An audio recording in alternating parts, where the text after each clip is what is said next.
Welcome to the first episode of the Fumble Forecast. This is going to be a podcast about NFL football specifically. I know we're a little bit late to the season for starting this podcast. We're starting at the end of week 3 here, but we really were passionate about doing something like this, so we decided to go ahead, start it anyway, even though it's week 3 is already over, and prepare ourselves for week 4. So don't worry, listeners, we're going to be doing this every single week from now on for, at the very least, the 2023 football season. Let's see where it goes from there. But let's get right into some football stuff here. So let's go ahead and just address the elephant in the room that I know my friend Mark here is going to bring up. We're not going to introduce ourselves? This is the first podcast. Oh, yeah, you're totally right. So I'm Thomas, and this is Mark. God, what the fuck, man? This is the first podcast. You don't just go right into content. You need. But yeah. What? Well, I'm Thomas, and this is Mark, and welcome to the Fumble Forecast. So let's go ahead and address the elephant in the room. About you. Give it a little bit more about who we are and why, and what people can expect out of us. Podcast. I already did, you fool. Okay, sure. I've had enough of you. Anyway, God. Let's address the elephant in the room before Marcus can jump on it and start talking about it. And yep. Yes, the Dolphins did just beat the Denver Broncos 70-20. Yes, it was an absolute dicking. Yes, they completely fucked them. We can get that past that now because, quite frankly, I don't even find that remotely interesting to talk about. Everybody knows what happens. There's no commentary to really put down there. It's just they got fucked on, and that's really all there is to it. The Denver Broncos going into this season, I expected them to be absolutely god-awful terrible, so I'm not even slightly surprised. I think I had them penciled in at, 4 wins or something like that? So to give some context here, I have an entire spreadsheet from before week 1 started that predicts, I have my predictions of the win totals for the end of the season, and I'm pretty sure I penciled in the Denver Broncos as having 4 or 5 wins at the absolute most. I have zero faith in the Denver Broncos at all whatsoever. So now we've talked about it. Mark, go ahead and throw in your 2 cents about how the Dolphins absolutely cream their corn so that we can move on with our lives. I'm not going to. Yeah, they just got fucked on. That's even Mark doesn't have anything to say about the Dolphins. It's more that it's more like I'm just thinking, why do I care about the Dolphins? Yeah, exactly. Well, you down what I was trying to say. Whatever. Let's just move on. Well, it's just the thing is, everybody knows, especially with Aaron Rodgers being taken out of the Jets. I'm not his biggest fan, but I know he is a half-decent quarterback at least. Him being taken out from the Jets, the Buffalo Bills are not performing up to par at all. And then the Patriots are just absolute dog water for this season. They're going to be for a while until they get an actual quarterback that's not named Mac Jones. And that only leaves the Dolphins. They're going to run away with the division. And they're about to prove it this upcoming Sunday when they absolutely smack the piss out of the Buffalo Bills. I think that's just a given. I don't really think there's anybody who is outright picking the Buffalo Bills to beat the Miami Dolphins. I think that Miami is in a league of its own right now, sailing directly to the playoffs, so long as our man Tua doesn't suffer another concussion. Man's going to have a Swiss cheese brain by the end of his career, I'm telling you. So let's get to the first point. We both have a bunch of things that we have penciled down, and we want to get through them in a timely manner here for you. The first thing that I want to talk about is the Bears. I personally have had a hate grudge with the Bears since they decided to draft Justin Fields. I think that Justin Fields is one of the absolute worst draft picks that has ever come into NFL football as a quarterback. He reminds me a lot of Ryan Leaf. Terrible pick. He just seems to not have any of the talents that you want from your starting quarterback to have. For example, I see him snap the ball, drops back. It's like he can't even see the defense in front of him. He has no ability to read defenses at all whatsoever. I know a lot of people say this, and they say it a lot, but I really do mean it this time. It is not bullshit. I actually think that I can perform at a higher level than Justin Fields on the football field. You give me like 3 months of conditioning training, and I guarantee you I can play better than that guy. I guarantee it. There's no chance. He reminds me a lot of like a college football player. See, the difference is, and I think that a lot of people need to get over this idea. In college football, you can get away with all kinds of things just simply off of raw athleticism that you cannot get away with when you get to the pro football level. And the reason you can't get away with it is because not everybody in college has all of those athletic talents that you have. Everybody in the NFL has all of the athletic talents that you have for the most part. That's why you don't really see all that many people become major superstars. But Justin Fields just does not have it. I would be extremely surprised if by the end of this season the Bears have more than 4 wins. I really just think that they do not stand a fucking chance at recovering this right now. They need to draft another quarterback. And I actually think that both the Bears and the Giants are going to be in a bidding war over some of the prospects for quarterback in this upcoming draft season. So what are your thoughts on the Bears, Marcus? I mean, there's not much more to say about them. Like, I think that it really does fall on Justin a lot. He's not up to the task. Yeah, Like, something that I saw, and this I thought this was fucking hilarious. So Mitch Trubisky, the previous starting quarterback of the Chicago Bears, he had his first 26 games compared against Justin Fields' first 26 games in the NFL. And the only stat in which Mitch Trubisky didn't absolutely clobber Justin Fields was rushing yards. Justin Fields is a running back that has been dolled up to be a quarterback. Like, you can pretend all you want that he is an NFL level quarterback, but he's not. He's just not. I highly recommend that he gets a career change to the running back position as fast as possible so that he can stay in the NFL for a while. Because he has no chance of being an NFL quarterback long term. I just don't see it. He just does not pass the eye test. He doesn't have any of the physical talents of other quarterbacks that I see in the league, like Patrick Mahomes, Aaron Rodgers. Honestly, even Zach Wilson has some more quarterback-centric talents than Justin Fields does. I really do think that Justin Fields is like a bottom 5 quarterback in football, and I would actually take some starters over Justin Fields. Like, for example, Joshua Dobbs lit up the fucking Cowboys as the quarterback of the Cardinals. He's the backup there, and he lit the Cowboys up. One of the top defenses in football. I would definitely take him over Justin Fields any day of the week. There is no way you could possibly convince me that Justin Fields is a better quarterback than Joshua Dobbs, who is a professional backup. All right, so moving on. Now that I've got my Bears rant, and you're probably going to get a weekly Bears rant because I've noticed that Chicago Bears fans are extremely delusional and refuse to accept that Justin Fields is a hot dumpster fire burning garbage can. So I'm probably going to be talking about him every single week until he manages to have one good game. And we're just going to pencil that in.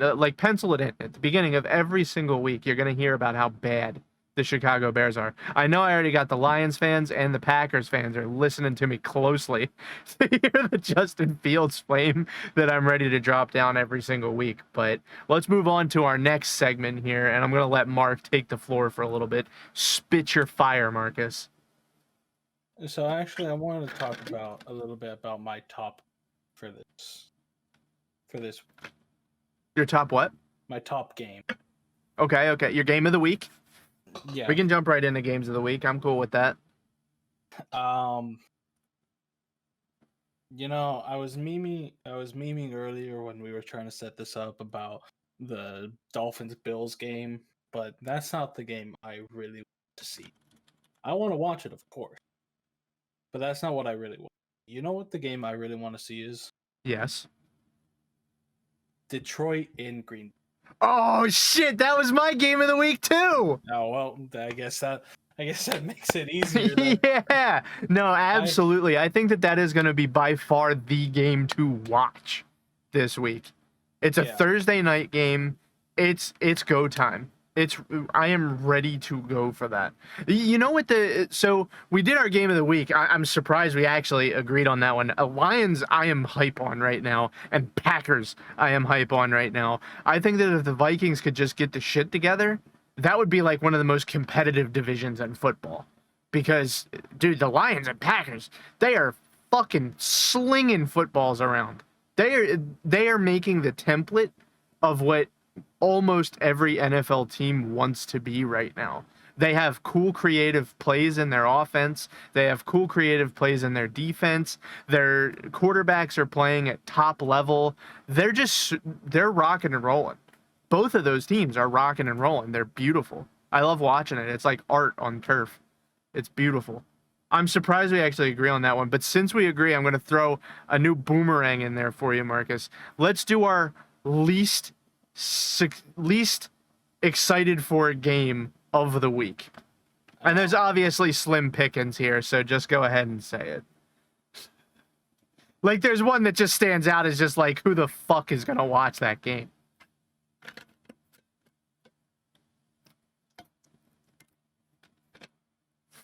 So for me, the worst game of the entire week, by far, and I'm so happy that it is one of the 1 p.m. games so I don't have to watch it. The Broncos and the Bears in Chicago. The Bears are fucking awful. The Broncos are fucking horrible. It is so distressing to me to see both of those teams take the field every single week. Honestly, it gives me stress to watch those two teams play any given week. Remember when we got what was it, 3 Thursday night Broncos games? Oh yeah, and well, we got Broncos and Bears last season on Thursday, and then we had Broncos for I think 3 of the season games and Bears for 2. No. Sorry, they each had only 1 Thursday night game, of course, but in primetime games, they were both we had 3 Broncos primetime games and 2 Bears primetime games last season. I'm pretty sure, and they were horrible. It's really fucking bad. Oh my god. I swear to God, if the NFL gives me another goddamn Broncos or Bears primetime game, I'm gonna scream. Both of these teams are dog shit, and I don't know what people are seeing in either of these teams that makes them think, oh, they're gonna be really good this year. What about these teams do you see that makes you think that? They're not doing anything. They're terrible. Stop! Dude, I'm telling you, the NFL is delusional about the Broncos and the Bears because of Justin Fields and Russell Wilson. I really think that they thought Russell Wilson was going to come into the Broncos and turn them into a superstar team. He isn't. He's not. He's at the end of his career. He's done. You should have him training a young quarterback on how to do what he did while he was in his prime. He's done. He's cooked. He's fried in the deep fryer. It's over for him. He's done. He has 2 seasons as a starter left. Max. He's done. He's cooked. And then you have Justin Fields, who's he's terrible. I already went off on him. I'm not going to hammer anymore, but Justin Fields, I swear to God, people are just the most delusional fans ever when it comes to Justin Fields. It's bizarre. It gives me flashes of Cowboys fans. They're like, oh, we dem boys again, and then they lose to the Cardinals, and everybody's like, oh, you still dem boys, though? So, another thing that I wanted to talk about this week, are you ready to move on to the next one, Marcus? Yeah, we can move on. All right, cool. So another thing that I wanted to talk about this week is why are NFL coaching staffs so fucking bad this season, specifically at preparation? I have never seen professional football teams come out onto fields on game day and stink up the joint as much as these. And the reason that I'm blaming the coaches for this is because it's clearly coaching mistakes that are an issue. It's not the players. Like, for example, just 2 weeks ago, we had Nick Sirianni. He made the biggest goofball decision I've ever seen to go for two in a certain situation when he should have gone for an extra point. That was a goofball decision. That was the coach's fault. You can't blame that on anyone else. He's the one who called the play. And then you also have things like, for example, the Vikings. Only a couple days ago, they're driving. They have the chance to win the game. They can come back and win. All they need to do is put it in the end zone. They're on the 10 or 15 yard line. And then they're in the hurry up because they don't have any timeouts. But nobody knows where the hell they're supposed to go. You have Kirk Cousins sitting there screaming at him on the field like, you motherfucker, get over there. Yo, get over there. Hurry the fuck up. Oh! Like, I swear to God, I give Kirk Cousins a lot of bullshit because he has not won that many playoff games. But quite fucking frankly, he is functioning as the offensive coordinator, head coach, and starting quarterback of the Vikings right now, and I feel kind of bad for the guy. Like, he's been dealt a dog shit hand. I have never once seen in my life a football game in that situation where the guys aren't coached well enough to do a hurry up properly. You have literally 10 seconds left to get your first win of the season. What are you doing?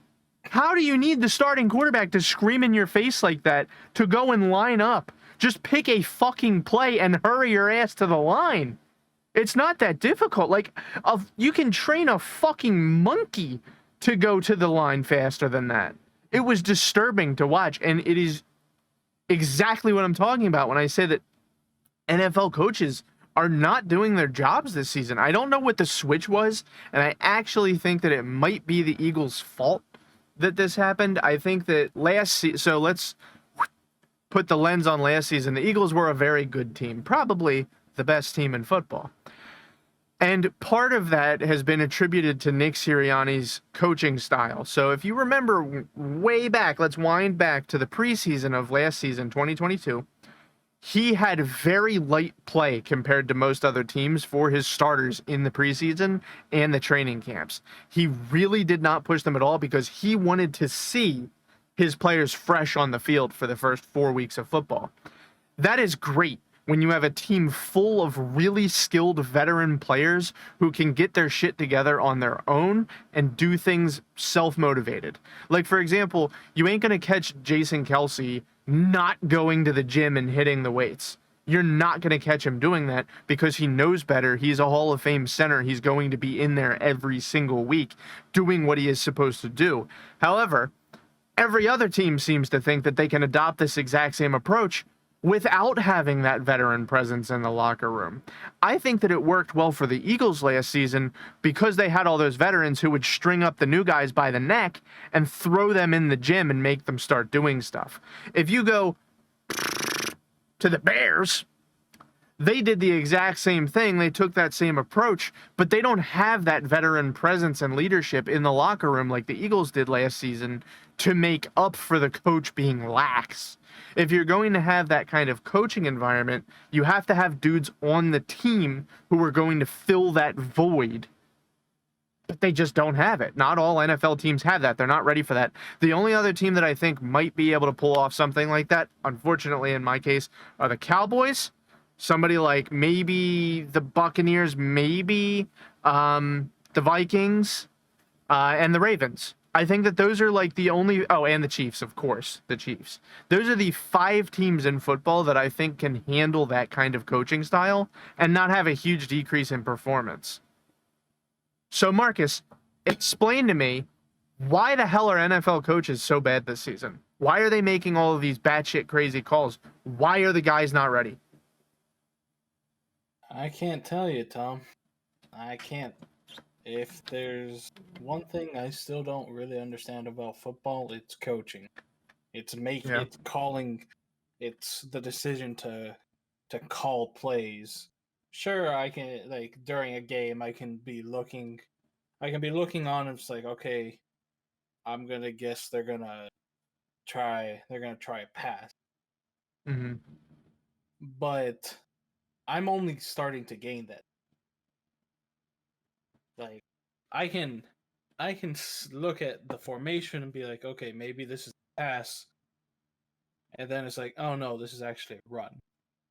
But they design it like that on purpose. I mean, I mean, don't get me sure, wrong. They're no, fooling the best minds in the business with that kind of no, stuff. no, I understand, but this is but what I'm trying to say is that like as far as coaching, play calling, that I need a little bit more time on. Yeah, like the I X's and can't O's is gather. what we call that. So Yeah. what I think is going on, as I already explained, is that people think that they are the 2022 Eagles, and they just aren't. I think that in the past, like 4 years or so, 5 years or so, I think that NFL coaches have developed something that they haven't ever really had in the past, and that's an ego. Something that you typically don't see with coaches is them being like, "I'm the guy.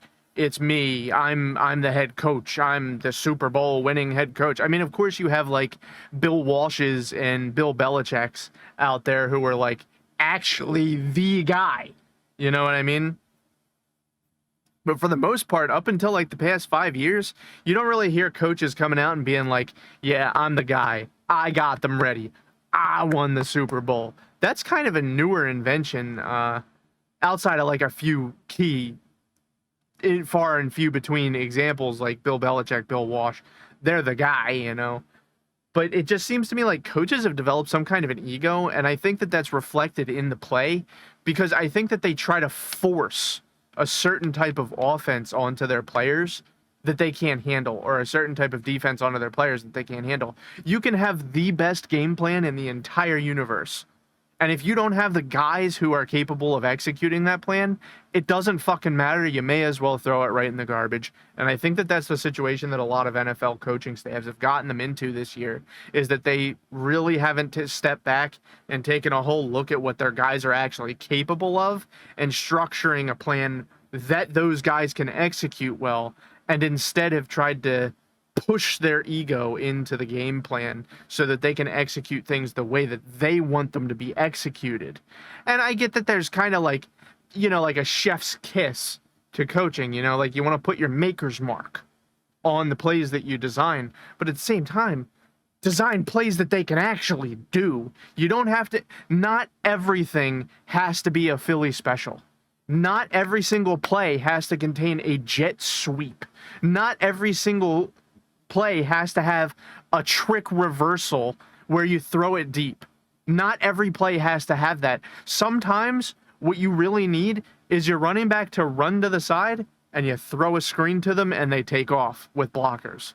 You don't have to reinvent the wheel every single play. And I really think that that's what a lot of NFL coaches are trying to do right now. And it's ruining their teams. That's making them look bad, quite frankly. So what's your next point here, Marcus? Um, I'd like to talk about a couple important games this week. A couple of important games, you said? Yeah, I'm All talking. right, all right. Talking like Give me my week-long divisional. report. I'm talking about divisional. Got you. So, of course, in 2 days we have our first one, the Lions in Green Bay. Mm-hmm. That whoever wins that is going to take top spot in that. Definitely correct. And so then we've already said our piece on that. Let's move on. Next game, we have the Ravens in Well, Chicago. hold up. Let's slow down for just a second. Who do you think's gonna win the Packers and Lions game? Detroit. Me too. Like, it's not just a want. I think Jared Goff He's got it together, man. I think he's pulled it together, and I think Jordan Love needs a little bit more time. I think Jordan Love will will make the Packers proud. I think he will do very well for the team. But I think that the Lions are just that little bit hungry. Yeah, they got something special brewing over there in Detroit. No, I totally agree with you. I also think that the Lions are going to win this, but I actually think that the Lions and Packers are both going to the playoffs this season. One of them's going to be a wild card. I could see that. So what's your next game? You said the Ravens and Browns? Yeah. Whew. This game is gonna be. I think this game is gonna be a bit of a slog, but depending on how many points each team lets up, I think they're going to be able to overtake the Steelers. Right now in that division, the AFC North, the Steelers, Ravens, and Browns are all 2-1. They're all sitting at 0.667, right? Yeah. But the Steelers have negative net points. They're at negative 14, while the Ravens and Browns. Yeah, you mean the differential? Yeah. The Ravens and Browns are both positive. So whoever wins that game is likely going to overtake the Steelers in the North.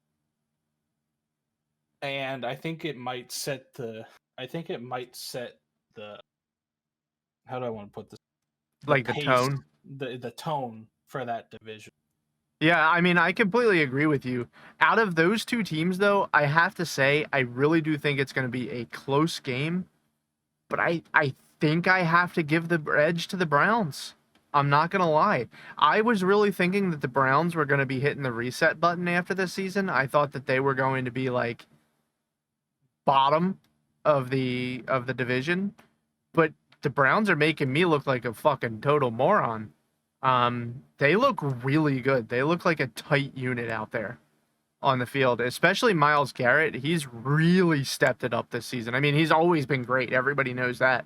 But I think this season, he's not only being the same great player that he always is, I think he's added in that leadership component. Like, I think that he's making everyone else on the team a better player in addition to himself. So I think I'm going to be watching that game closely, and I agree with you. I think it is going to set the tone for the division. All right. Next up, we have the Bucks in New Orleans. God damn, I don't want to call that game. Holy shit. Stinky. I don't have much to say about this game other than it's a really icky game. Like, don't want to touch that. But there is something I want to point out though. Last season, what was the worst? Oh, that was the NFC South. Yeah, absolutely. Right? They're fucking terrible. They still are. They're dog shit. Look at them. Point and laugh. They're terrible. So far in this season, they're doing okay. Who is the worst? Would you like to get who the worst division is right now? Oh God, I don't know. Bing, bing, bing, bing, bing, bing, bing, bing, bing, bing, bing, bing, bing, bing, bong.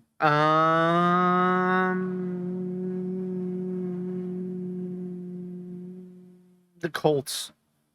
No, that doesn't make any sense. No, it's the Rams. It's the Rams. It's the Rams division with the Seahawks and the Rams. No. Really? Who the hell is it? Who's doing the worst? It's the AFC West, just because of the Broncos. True. I mean, I can't really argue with you. They're pretty bad. The Chiefs sitting at 2-1 can't save that division. The Raiders, the Chargers, they're both 1-2. They actually play each other this upcoming Sunday. So yeah, I think the Chargers are going to win that division this year. You think they're going to win the division? I think they're going to beat the Chiefs for the division. Yes. I think that I think that the Chiefs of this season are not the same Chiefs that we've been seeing for the past like 4 years. I think they have some kinks in the armor that they've got to work out. I really do think that we're starting to see the effects of paying one player half of your salary cap. I think that they're gonna fold like a cheap suit over the next couple of years, and like as it is right now, who does Patrick Mahomes have to throw it to? Literally one guy, Travis Kelce, who was injured in Week 1, and you saw how that worked out for them. Yeah. Without Patrick Mahomes or Travis Kelce on their team, the Chiefs are literally nothing. So here's my. They Raiders and Chargers, they play each other Sunday. Yeah. You made the claim that you think that the Chargers will take the division. Yep. How likely is that if they lose? Do you No, they're I still think going? that here's the thing. I actually think the Raiders might beat them in this game. I still think that the Chargers are going to win the division. Okay. Like if the Chargers go 2-2 here, Mhm. that'll be great. And I can see that happening. Like that game's kind of a toss-up for me. I could see it going one way or the other. But I think that the Chargers have an edge over their competitors in their division. I mean, the Broncos, you don't even need to mention. They fucking suck cock. The Raiders, they're kind of off to a rough start, and I don't really think that Jimmy G is going to carry them to a playoff berth. I just don't think he has that in him right now. And that leaves the Chargers and the Chiefs, and I just think that the Chiefs don't have the same edge that they've had over the past like 3-4 years. I don't. This current Chiefs team, I see them as one injury away from being a barely making it to the playoffs team. Mhm. I think they'll absolutely make it to the playoffs because they're just a good team. But I think that this season specifically, that's all they're going to be, a good team. They're not going to be a Super Bowl caliber team. They're not going to destroy every opponent they face. Like, sure, yeah, you guys, you might hit me back with they just put up 41 points this past Sunday. Yeah, against the fucking Bears. Who cares? How well did they do in week 1 and week 2 when they were playing okay opponents? Like here, let's look at their opponents in the past 2 weeks. Let's see, for week 2, they faced off against the Jaguars and managed to put up 17 points to 9 points. And then in week 1, they managed to, where is it? I'm looking for the game. Detroit first game. Yeah, they 21-20. lost to Detroit by 1 point. So what exactly are you seeing from the Chiefs that is so amazing that you can say that they're the same level of team? I see people who are beating the shit out of really dog shit level teams, and then a team that's like edging one out against a team that's absolutely horrible in the Jaguars. I see nothing here that says that the Chiefs are like gonna take the division by storm. I don't see it.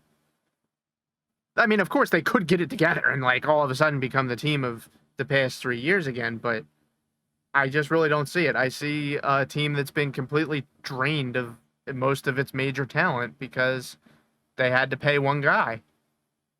Mm-hmm. But yeah, that's my thoughts on that division.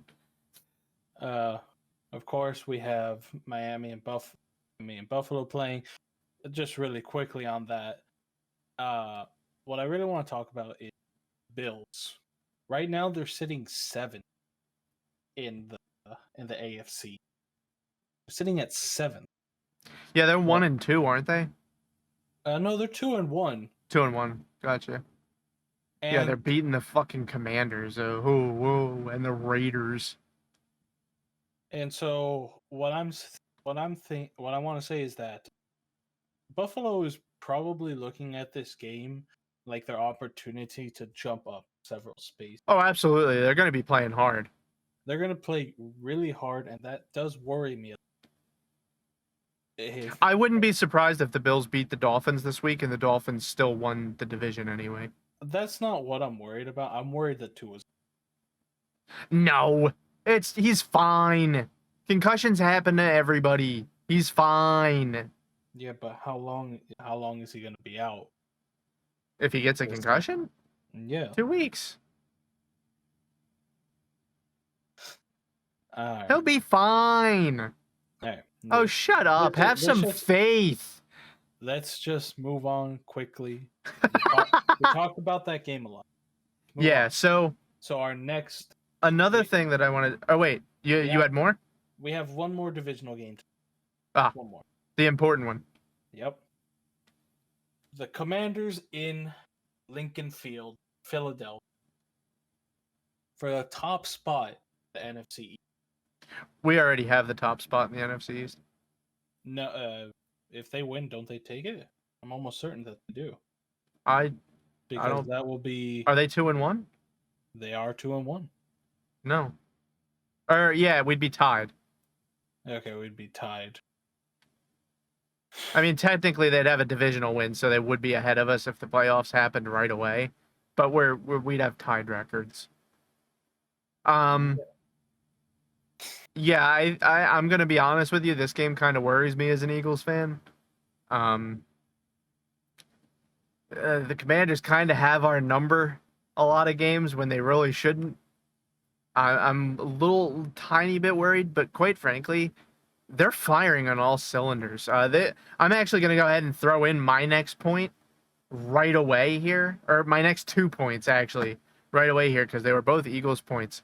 I think that Jordan Davis and Jalen Carter are legitimately the best duo in football right now, defense-wise, of course.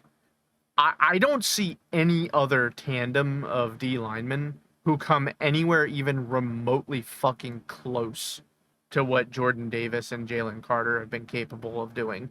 I literally watched Jordan Davis take on 2 O linemen yesterday who are good and just push them out of his way. You know what ironically, he really, really reminds me of a younger, bigger Fletcher Cox. I really see the same style of play because 5 years ago, every single play they had Fletcher Cox doubled up.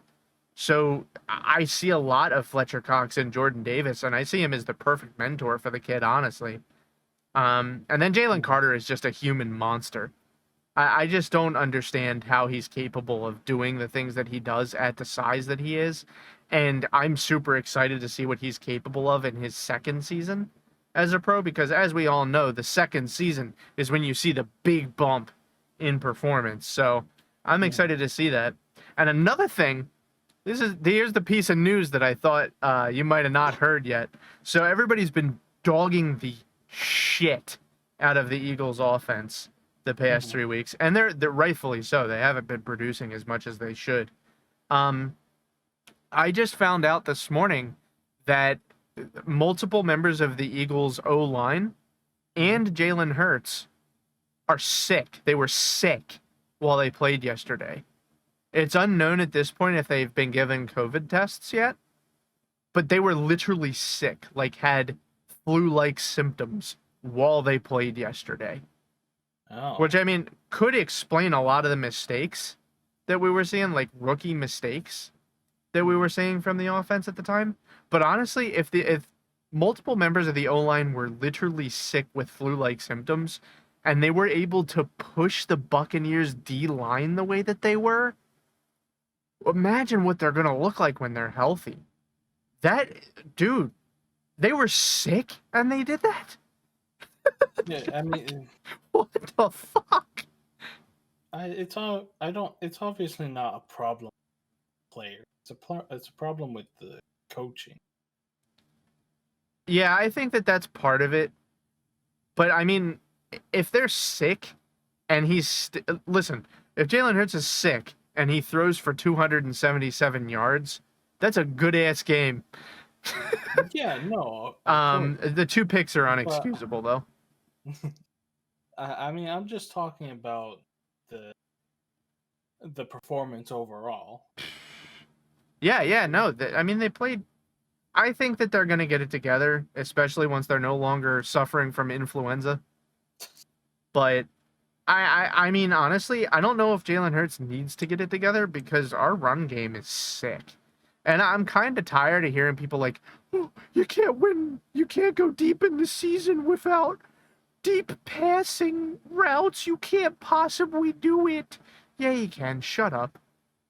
When we lose because we can't do that, that's when I will admit that you need to do it. And I mean lose consistently. I want to see us losing like 4 games in a row before I'll admit that they need to learn how to do the deep pass.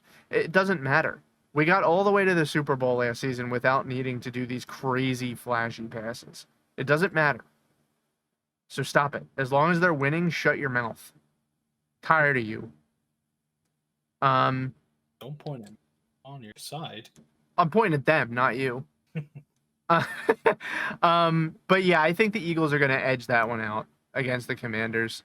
I think that this season the Commanders and Eagles might split.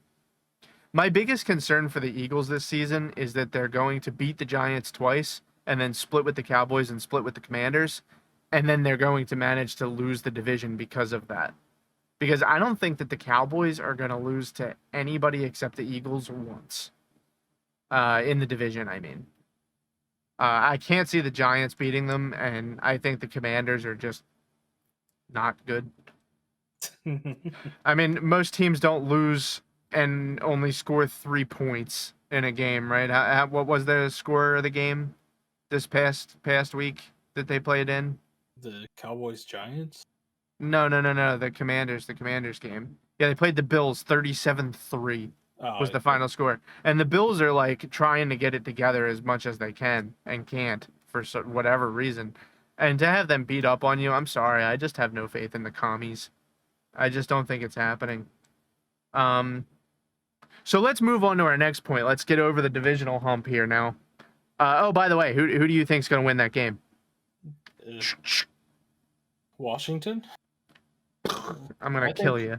I think we're going to win. They've allowed 28 more points than they've scored. Yeah, that's pretty bad. That's a bad point differential. I think I know you're a bit worried, but I'm a little bit more confident in them. The thing for me is I'm worried because I know that we're one bad defensive game away from having our first loss. The thing is, I have like middle faith in the offense of the Eagles right now. I have big faith in the Eagles defense right now, but it's only one off day away from having your first loss because I don't think that especially in this game against the Commanders, we're going to see the offense come out and fire on all cylinders to make up for mistakes on the defense. I don't think that they're there yet. I don't think that Brian Johnson, the offensive coordinator for the Eagles' first season, I don't think that he's at the level of coaching yet where he's capable of just running the offense on autopilot. I don't think that he's shown me that at all yet. So I'm a little iffy on the offense. As long as the defense shows up in any capacity this upcoming Sunday, I think they clobber the Commanders. Mm-hmm. But there's a chance that the defense slacks. And I mean, sure, there's always that chance. I don't think it. I can't say that I'm worried, but I'm worried. You know what I mean? Like, I think that I think there's a chance that they edge the Eagles out in that game, but I think that if I was betting, I would definitely take the Eagles in that game. Like, it just makes more sense. Mm-hmm. Another thing, so I wanted to talk about this. The Texans won their first game of the season this past week. Mm-hmm. Are the Texans finally a real football team again? Now listen, hear me out. Hear me out. Well, actually, tell me what you think first, and then you can hear me out. I think with CJ Stroud on their side, I think they can actually be a good. This past game where they won, he put up some great numbers. That's exactly what I was gonna say, dude. He put up great numbers. And he didn't just put up great numbers, he did it against a divisional rival. Yeah. I gotta admit, I'm ridiculously impressed by CJ Stroud so far.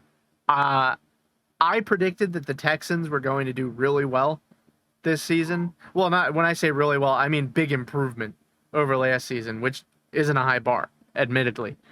But I mean, being able to put up 37 points against a divisional rival, that really says something about where you're at, quite frankly. I think They lost to the first 2 weeks in pretty disappointing fashion, but maybe they got it together.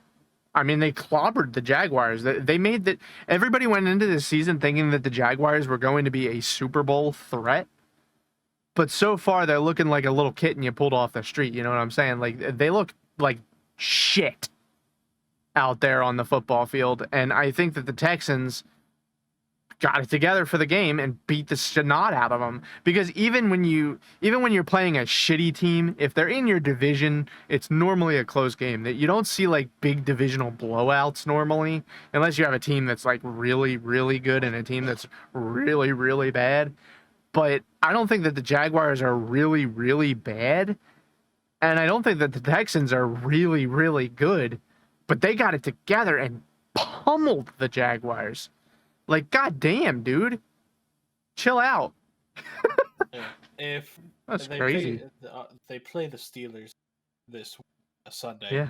and that would be another game I would be looking at to see if they. I'm going with the Texans for that game. If they can keep the momentum, I'd like to. Yeah. I'd like to call the Texans on that too.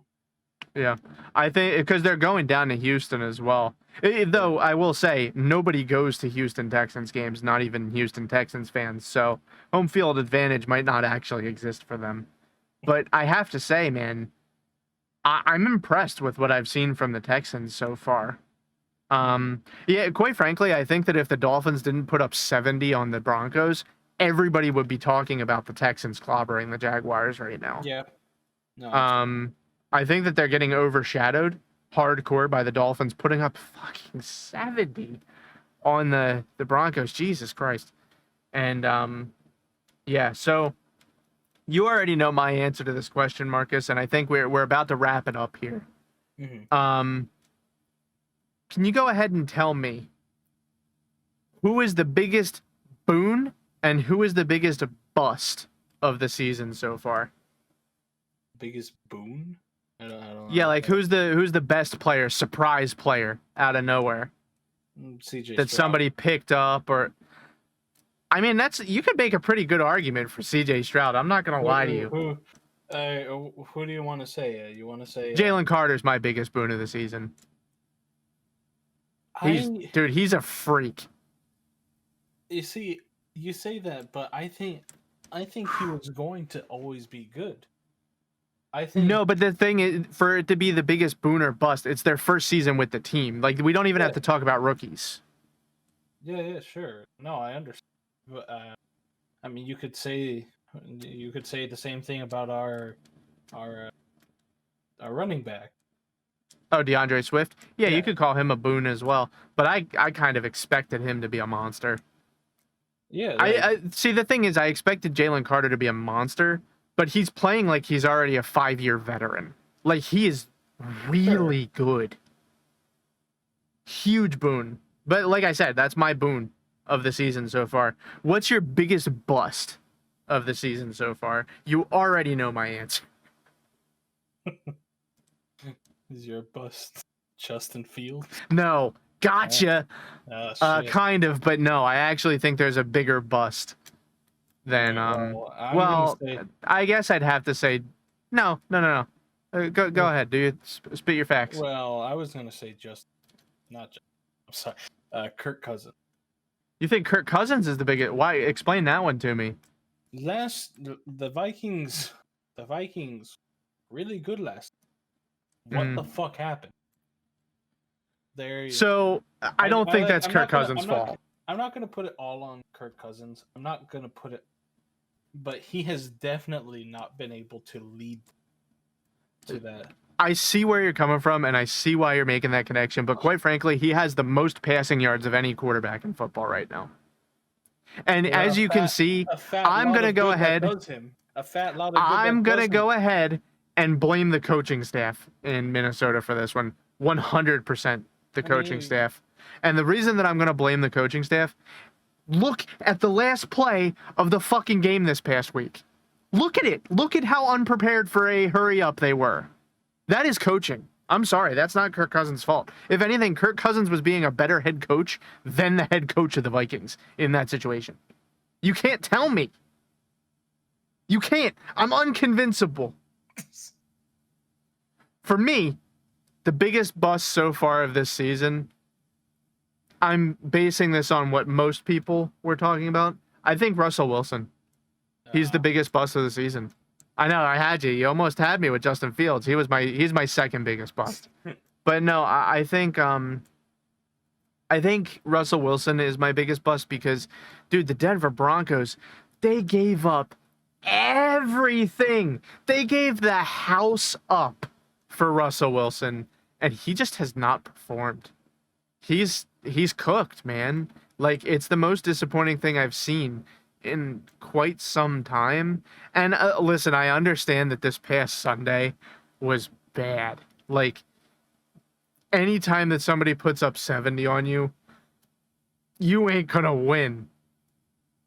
But at the very least, if I spend the house on you to pick you up, I want you to put up more than 20 points on the board.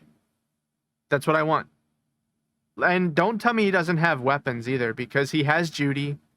He has a pretty decent running back core. They're not terrible. Like, the Broncos offense is good enough where they should be scoring more than 20 points in a game where it is obviously a gunshot sling down. A gunsling showdown.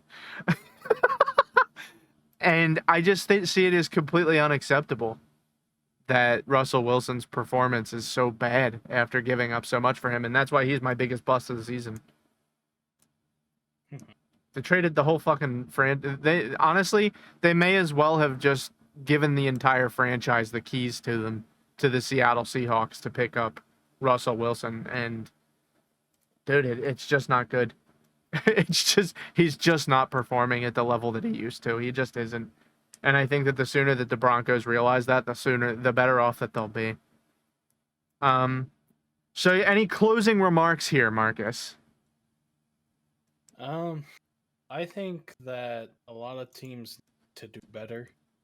I mean, I'm eating pretty good right now. My top two teams are doing pretty fucking good. I'm eating good. Yeah. So, I mean, all I can say is that, like,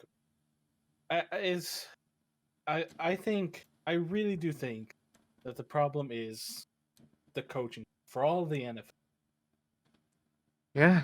I think that's the problem, and they need to be better. I don't know what happened. They drank the Kool-Aid. But like, as a football newbie, I started watching last season. That was when I first started watching football. Watching this makes me sad. Yeah, it certainly isn't as good as last season was. It's not. It makes me sad. It doesn't feel like it feels like there's so many of those bad Thursday night last season. Yeah. Well, I mean, think about it this. You can always go and watch a Miami Dolphins game and be pleased. Because they, honestly, the Eagles, the Bills, and the Chiefs have the best organizations in football right now. I don't think that anybody will really give you too much pushback on that one. Ugh. And the fucking Bears, the defensive coordinator getting FBI raided on his house and submitting his resignation in the middle of the season. Dude, the Bears are a mess. Oh my God, the Bears are so bad. Oh, all right. Well, that was the first week of the Fumble Forecast. We hope you enjoyed it. Catch us again next week. And thanks for listening. Leave your opinions in the comments. Let us know if you agree with us, disagree with us. Give us more stuff to talk about. Let us know what you want to hear. And and this stream was brought to you by Quantum Computers, quantumpowerpc.gg. So go check out your new favorite gaming device. And have a nice night, guys. Love y'all. Bye. Bye.